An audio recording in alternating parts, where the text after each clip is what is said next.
I've devised 10 fiendish questions from multiple sources, but all relating to... Well, originally I was going to do the entire 2019 Tour de France as my kind of source material for you.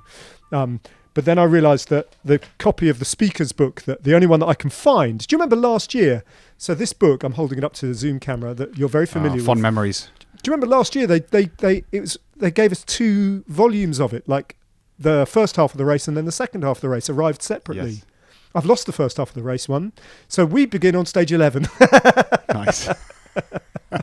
And then I found I'd already set 5 questions and I hadn't even got to the end of stage 11. So I thought, all right, I'm going to narrow it down again. It's going to be stage 11 and stage 12 of the 2019 Tour de France, and that alone. But I've drawn on the speaker's book, which has all the as you very well know, the historical and touristic and often geographical information in it, plus historical. The other source material I've got is you'll be familiar with this as well, my little homemade notebook. Beautiful. Where I write down all the salient points of each stage as we commentate and before we commentate, and occasionally I write down a little kind of like message to you as you're talking. Or occasionally I scribble something, that can't be heard over talk back, that is a complaint against someone on our production team. Like phonetic spelling of De Koning. Exactly. Oh, I'd forgotten about that. And of course, the other source material that I have referred to again is this old thing. The Bible, the almanac. The Bible, which does Yeah. fill in the gaps as well for me. So, are you ready? So it's a mixture. I'm ready. It's a mixture of racy stuff and a bit of geography and a bit of science and a bit of history and a bit more racing stuff. Okay? Grab some notes. Okay. All right. Question number 1, David Miller. Albi Cathedral. Can you picture it? Can you in your head? You remember it? Yeah, I can. Yeah, I can. You can? Very distinctive. Yeah. Do you remember we had that amazing... In the evening, we found... I think you found it actually on TripAdvisor. We found that restaurant in a courtyard. Yeah. And the band was playing. Oh, wasn't it brilliant? We had a beautiful evening there, just next to the cathedral. I didn't realise this at the time, or maybe I'd just forgotten. It's called the Saint-Cécile Cathedral. This is a long preamble to really quite a simple question, but I thought you'd be interested to know, because I've just found out that Saint-Cécile, Saint Cecilia, is the patron saint of musicians, because she was married off to a pagan nobleman called Valerian, as she was a very young virgin at the time, and she didn't want to marry, so she sat during the wedding service and sang from her heart to God instead. So she is the patron saint of musicians. Oh, that's very The cathedral, though, here we go, I'm moving towards the point of question 1. The cathedral took, unsurprisingly, 200 years to build. Yeah. But David Miller, in which century did it start, and in which century did it finish? Going to take a punt at 12th century starting. I know why you might have said that. Yep. And then, it would be 15th century when it was... 14th century when it was completed. It was made of bricks, wasn't it? It was the first one to be made of bricks. And that's where you've slipped up. Bollocks. You're basing your 12th century thing on all the stone cathedrals of northern France, so it can't be, can it? Of course So it can't be, because they weren't making bricks. So it's got to be a 14th century, 15th century, 13th century.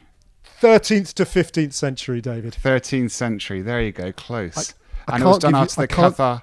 Exactly. Cathar You know all about rebellion. the Cathars. So in a way, you've let yourself down badly there, because you've done the hard work. Bollocks. You know, there's very little that you don't know about the Cathars. And so really you should have been... So I can't give you the point. Can't give you the point for that. Okay. All right. Stage 2. Carry on. Oh, sorry, stage 11. Question 2. Stage 11 was started in Albi and finished in Toulouse. And in fact, the day before it, you and We I... rode that. We rode it. We had a great day, didn't we? I still follow. I still follow on Instagram the motorbike random place we stopped at. Oh, yeah! Because we were How so cool was that? We were so thirsty. We rode into an industrial estate, just looking for somewhere that was open. begging them for water. I had to pretend to be interested in motorbikes. Well, and I was just staring at the tap going, just turn it on. More. And put it in my mouth. More water. Ice. Yeah. Anyway, Happy days. stage 11 from Albi to Toulouse, there was a sprint in Gaillac. Okay? I'm not going to ask you who won the intermediate sprint, but I'm going to ask you 2 questions for 2 separate points about Gaillac, one of which I'm damn sure you're going to be able to answer. Question number 1, for 1 point. What is Gaillac famous for? Wine. Correct! Yeah. Correct. Okay. Question number 2. What is the name of the river which flows through Gaillac? And I can think of the big bridge there. Yeah. I can picture it. Absolutely beautiful, quite wide river, dark green, steep-sided gorge. Because it's that Toulouse River, isn't it? No. It's not. I mean, it's near I have Toulouse. no idea. But when I say it, you're going to kick yourself. Yeah. 4 letters. I don't know. Begins with T. Tarn. Tarn! Yeah, I'll give you that. You got 2 Yes. points there for question 2, so you're back in the Okay. game, David. Right. Thank you. Now we're going to have, this one's a bit more racy, okay? Question 3. On stage 11, from Albi to Toulouse, there was a 4-man breakaway. Quite a few of the usual suspects, okay? Yeah. It featured 2 Cofidis riders. Ooh. 1 point. You got 4 guesses. 1 point for naming each correct rider. So you can name 4 riders, and I'll give you 1 point for each correct one you've got. Just that was a little bit of extra help there. 2 of them were Cofidis. I know it was extra help. Oh, man. This is like, but... I also dropped a huge hint in my preamble about usual suspects. I know, and the fact that it's just usual suspects, but this is the thing.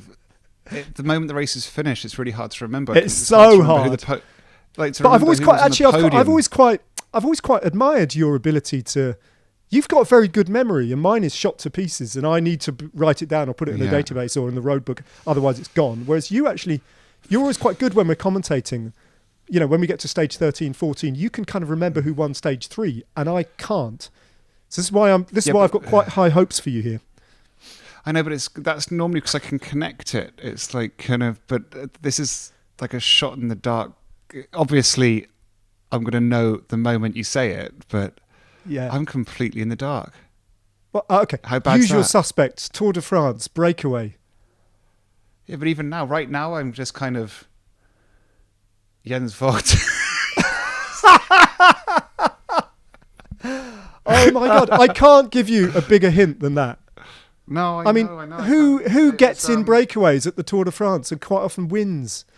Often at the Vuelta as well. Because he's really good at getting in breakaways. Who do we eulogise about? Thomas de Ghent. Thomas de Ghent is one of them. Thomas de Ghent, See, that's Lotto. Done. and I'm a reluctant- Okay, Thomas yeah. de Ghent. And then it was a... Okay, 2 Cofidis Did riders. Rosetto even do it? Correct. Boom. Rosetto. Stefan Rosetto. 2 points. Okay. The next 2 are quite tricky. I'm glad. Okay. Yeah. Okay. They're both I'm gonna local. settle They're both with 2. French, and they're both local riders. And you're not going to get them. I'll tell you. Lilian Calmjan. Oh, was dude, that's so obviously- weird. What were you about he to was say? in my head. He was in my head for some reason, just because he's All Lilian right. I'll Calmjan. give you a point just because it was in your head. I shouldn't really, but I'm in a generous mood. Thanks, Ned. Lilian Yeah. Lilian Calmjan. Because I think he comes from Albi. He certainly comes from that area. And the other Cofidis rider lives in Toulouse. And I think he was the last man standing in the breakaway, or certainly kind of wanted to be. That was the whole narrative of the day. Anyway, Okay. it was Anthony Perez. Anthony Perez. Can I just jump back as well? Because one of the reasons Lilian Calmjan was in my head was because I saw on the old Instagram or social something somewhere that he went out for a 10K head-bagging run session today or yesterday and ran like 34:29 or something. Yeah. That's like a 3:20. I mean, obviously he's a professional athlete; he should be able to do that. Still, it's not terrible, is it? No, it's not terrible. It's not terrible. Yeah. I I noticed as well on social media today that Ivan Basso posted a long run on Strava, and it was all around Horse Guards Parade in Hyde Park. I thought, he's locked down in London. How did that even happen? What? Unless he's broken quarantine. Hit him up. Get him on. Quiz him. Yeah. You get 2 points for that. Thank you. You've moved. Oh no, I'm going to give you Calmjan as well. So Okay, you've moved on to Calmjan, 5. thank You've moved on Thank to you. 5. Question number 4. Again, it relates to stage 11. The stage finished in Toulouse, but we're back to geography now, David. The stage finished in Toulouse on the Garonne River. Okay, that's the river in Toulouse. Yeah. The Garonne eventually forms the Gironde. And you know the Gironde River estuary flowing out, north of south of Bordeaux. But it flows into another famous river, and those two rivers become the Gironde collectively. Ooh. So the Garonne and the something become the Gironde. Jeez. Which river? And it's a biggie. It's a biggie. It's not the Rhône. Did you just say the Rhône? Le Rhône, yeah. That's the totally other side of France. Yeah, literally. This is David Miller. I'm clutching at straws. This is David Miller, who lived in France for years and years and years, raced around France 13 times on the Tour de France. Unreal. No, it's the Dordogne, isn't it? It's the Dordogne. Dordogne. Oh, and I'm actually quite tempted to deduct a point for the Rhône. Yeah, I think you should. Yeah, you're back to 4. That was awful. Yeah. Awful. Question number 5. Now we're on to stage 12, you'll be pleased to know. Question number 5 started in Toulouse. But before the flag dropped, it rolled through a district called Bagatelle. Oh, yeah. Why? Isn't it the poorest suburb in France? Was that the reason? Or was that had the highest unemployment? Yeah, 41% unemployment. And the highest unemployment in France. Yeah. You've kind of got it. You've kind of got it. And a young girl, I can't remember her name. Actually, I've got it in my notebook. I'll look it up for you so we can get it right. A young girl in 2009 called Aurélie, who was 11 years old at the time, wrote to Christian Prudhomme saying, "Why does the Tour de France never come to Bagatelle?" And 10 years later, it did. And I remember we were both slightly disappointed by the lack of people on the street. It was like Bagatelle was in lockdown. After all that, we gave it the big build-up and they weren't too bothered. I'm not even going to go there. No, don't. But that was very well done, David. You're back up to 5. Thanks. 5 questions down. You have 5 points. Question number 6. Stage 12 had an intermediate sprint in Bagnères de Luchon, and it finished in Bagnères de Bigorre. But which very famous Pyrenean climb lay in between Bagnères de Luchon and Bagnères de Bigorre? There were 2 climbs, actually. One almost unheard of and one very famous one, and it's the very famous one I'm after. Peyresourde. Col de Peyresourde. And then the one that I was... But you remember the terrible mistake? No. I tried to ride to the hotel that day and hadn't looked properly. Oh! And had to call back Gaza to come and get me. Because that climb that's so unknown was actually incredibly, horribly hard and long. I'd totally forgotten that. You were so cocky as well. You were so self-confident. Yeah, I was. Because we overtook you in the car and we went... That. Yeah, I was like... You're right, yeah. You were flying up the Peyresourde, giving it all that on the Brompton, weren't you? On the Brompton. We came past you and said, yeah, sure, you don't want rescuing, David? No, see you there. Carry on, I'll see you there. Didn't take long before the old phone call. It was called... The final climb that killed you was called the Orquette d'Anzizan or something like that. D'Anzizan. Yeah, it was. Orquette d'Anzizan. It was 9.9 kilometres in length, average gradient of 7.5%, and you didn't get up it. No, Ha! It wasn't pretty. Excellent. Our hotel that night was lovely, though. Which one was that? It was in that little village, and it was just that beautiful kind of hut where it was all grey stone. It was in a tiny little village. Yeah. Zero recollection of that. Anyway, it was good. Question number 7. At the end of stage 12, Julien Alaphilippe led the Tour de France by 1 minute and 21 seconds. Over whom? Who was in second place? It was still Thibaut Pinot. It was Thibaut Pinot, wasn't it? So he was like... edit that out. I'll edit that bit out. He was like 2 minutes down or something. I thought he was like coming back into the game. He was just about to start. So the next day was the time trial in Po. So the next day was time trial in Po. Was G already up into second? Yeah, he was 4 seconds. He was in second, 4 seconds better off than Egan Bernal. Yeah, God, yeah. Interesting, that, isn't it? All that detail. Oh, yeah, he did all right. He did okay. Yeah. But isn't it interesting, all that detail that you forget? Like, because that's quite significant. You know, if you stop the Tour de France right there and imagine how it might end, it looks very different, doesn't it? I don't know. It's mad. Yeah. Question number 7. No, that was question number 7. Do I give you that? Yeah, I'll give you that. Yeah. 7 points. 7 questions down. Question number 8. Thanks, man. I love you as a quiz master. Okay. I mean, there's charity, but it's also quite cruel as well because... Yeah, a little bit. Yeah. Question number 8.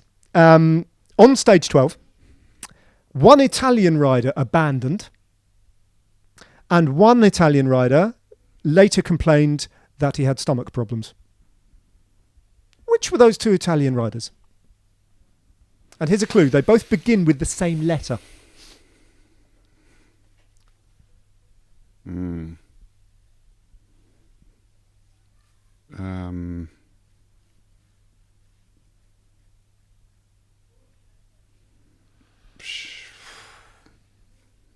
you want another clue?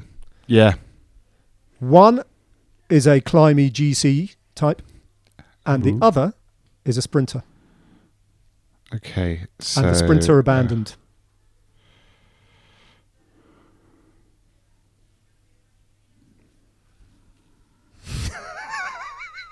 I'm not going to get it. I don't know. I don't. Oh, sorry, I'm letting myself down here. You're like revealing the truth. No, it's tricky. Ned. It's tricky. Okay. Go on. Give me one of them. I'll give you the first name. You give me the second name. Nizzolo. Nizzolo. And then... Nizzolo. So then... And... Nizzolo. And then... abandoned. And then... And who said... Climby one. Which climby one went... Nibali. Sì. Vincenzo. Nibali. È importante. Nibali. Yeah, okay. Okay. Vincenzo Nibali. 2 more questions remaining, David. And right. We leave racing behind us now. Oh, no. Question number 9. Still on stage 12. Stage 12 featured amazing shots once again from the helicopter of the Pic de Bigorre research station. Mm-hmm. Okay? You'll have 3 guesses. I want you to name 3 sciences that are researched or areas of scientific endeavour at the Pic de Bigorre research station. And there are about 12 to choose from. Can you name 3? Well, climatic has to be one of them, right? Weather. Yes. 1 point. Okay. Meteorology, yeah. I'll give you that. Meteorology, yeah. Then I'd say astronomy. Yes, I'll give you that. Yep. Very good. Yeah, they've got to look at stars. They're up there. Yeah. And then I'd go geology. Not much to really study up there. I can't really give you that. Well, interestingly, seismology is researched up there. Well, that's geology. It's a field of geology. Yeah, all right. Yeah. I'll give you that. It's actually amazing. It's measuring the ground. Yeah. Yeah, and also terrestrial magnetism, atmospheric physics, seismology, natural radioactivity, glaciology, cosmic rays, and to a lesser extent, artificial radioactivity, physiology, and medical research. Bloody hell. Every year we see a shot of the Pic de Bigorre, don't we? So there was an astronaut on it last year, wasn't it? There was an astronaut. Well, it wasn't a real astronaut. It was a bloke dressed up in an astronaut fancy dress costume. 50th anniversary, wasn't it? Yeah. But don't be surprised if next time there's a helicopter shot, because they're often quite long, those helicopter shots. I read out that list of things that are researched there. Okay. Got to fill the time in, Ned. 3. You got 3 points, and I've lost count of what you're on. And finally, as I said, the stage finished in Bagnères de Bigorre, where, can I just put a little advert out for anyone who's going to be travelling to the Pyrenees when lockdown is released? Go and stay in the Maison Rose. You raved about this. Oh, yeah. It's just the best place. One of these days, David, we'll get the production to book us in there, because we're always going to. It's just the loveliest place. Anyway, the 19th century realist novelist Gustave Flaubert used to take the waters in the spa at the Bagne de Bigorre. What was his most famous novel? By a mile. So, any clues? The first is 2 words. The first word is Madame. Oh.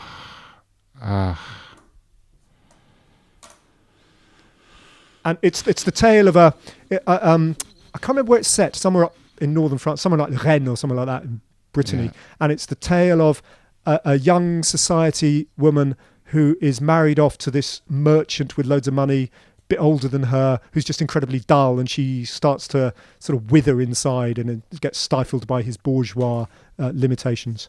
And so she's a flighty piece. She has affairs and everything. Madame. You're so close. I can tell how close you are.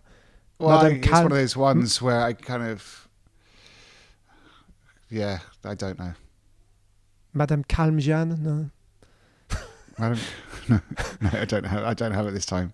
Madame Bovary. Bovary. No, I know, but I wouldn't. That wasn't in my head, so I can't even claim to. But now, obviously, I know it, but I wouldn't have known it. Nice. Damn you. And that's that. At the end of that, David, you've scored a certain amount of points out of a certain amount. I reckon of points. I probably I reckon I got about half points. I reckon puts me in the field of mediocrity. Yeah. So you know, I'm okay with that, considering I think it was quite hard. I need to give one to you. I need to create a quiz for you, mate. I quite enjoyed that. I think we should do another one, Yeah. and I think you should turn the tables on me. Okay. Oh, totally. I'd be totally up for that. Brilliant. All right. Okay. All right. It's nice to speak to you again, David. You too, Ned. I'll speak to you soon. Take care. See you. Speak to you soon. Bye. Bye.